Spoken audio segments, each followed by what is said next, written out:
Good morning, dears. Today we are going to deal with chronic pancreatitis. As the name suggests, there is inflammation of pancreas, but it is very slow.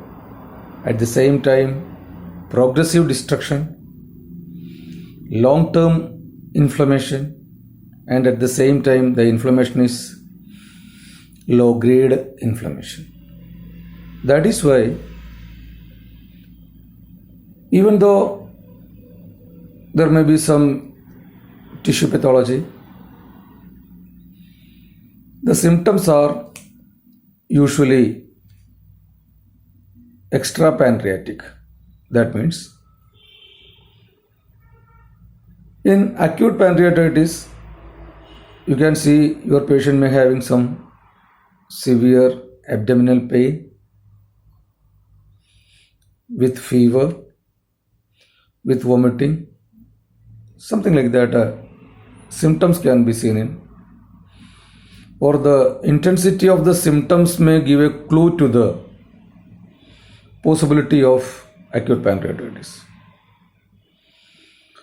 But in case of chronic pancreatitis, usually there will be some symptoms, but the symptoms are extrapancreatic, or the symptoms may mimicking of some other disorders. The symptoms may be like that of a case of peptic ulcer disorders, or like that of a case of renal calculi, or like that of acute hepatitis, something like that. So that even though there may be symptoms, usually the case is not diagnosed properly. And the causes behind the chronic pancreatitis. Number one cause of chronic pancreatitis is usually lifestyle issues. Means due to heavy or continuous alcoholism, or heavy smoking, abuse of certain drugs which directly affects the pancreatic function, or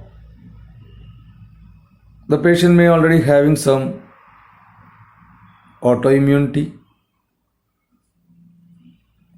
or hereditary issues are there, or genetic issues are there. In some cases, usually the doctors may fail to evaluate the real cause of chronic pancreatitis, say idiopathic pancreatitis. It is chronic pancreatitis. Let us study in detail in next session. Okay.